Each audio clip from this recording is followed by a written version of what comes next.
ഞാനിപ്പോ എന്റെ കംഫർട്ടബിൾ സോണിലാണ്. എന്നെ കൺട്രോൾ ചെയ്യാൻ ആരുമില്ല, എനിക്ക് ആങ്സൈറ്റി ഇല്ല, എനിക്ക് ഒരുപാട് ഫ്രീഡം ഉണ്ട്. ഞാൻ ഭയങ്കര സൂപ്പർ കൂളാണ് എന്റെ ഈ കംഫർട്ടബിൾ സോണിൽ. നമ്മളിപ്പോൾ ചെയ്തുകൊണ്ടിരിക്കുന്ന ഒരു ജോലി അത് നമ്മൾ ഭയങ്കര കംഫർട്ടബിൾ ആണ്. നമുക്ക് ഉയർച്ചയ്ക്കുള്ള സാധ്യതകളുണ്ട്, നമ്മുടെ വളർച്ചയ്ക്കുള്ള സാധ്യതകളുണ്ട്. പക്ഷെ നമുക്കെന്തോ ഇവിടെ ഞാൻ നിൽക്കുന്നതാണ്, അത് നമുക്ക് സാലറി കൂടുതൽ കിട്ടുക, അല്ലെങ്കിൽ നമുക്ക് കുറെ ഫ്രണ്ട്സിനെ കൂടുതൽ കിട്ടുക, നമ്മുടെ ഒരു ഗ്രോത്ത്, കരിയർ ഗ്രോത്ത് എന്ന് പറയുന്നത് നമുക്ക് ഉണ്ടാവുന്ന നമുക്ക് 100% ഉറപ്പുണ്ടെങ്കിൽ പോലും ആ ഗ്രോത്ത് വേണ്ട. ഞാനിപ്പോൾ നിൽക്കുന്നത് കംഫർട്ടബിൾ ആണ്.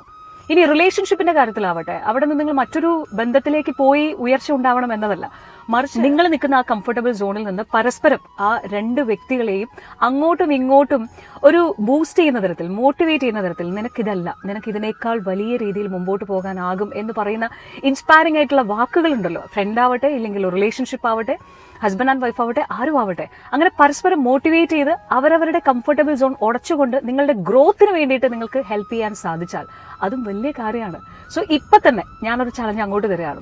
നിങ്ങൾ ഉള്ളത് ഒരു കംഫർട്ടബിൾ സോണിലാണെന്നുണ്ടെങ്കിൽ അത് ബ്രേക്ക് ചെയ്തു. ബിക്കോസ് ഇതല്ല നിങ്ങളുടെ ഇടം എന്ന് പറയുന്നത്.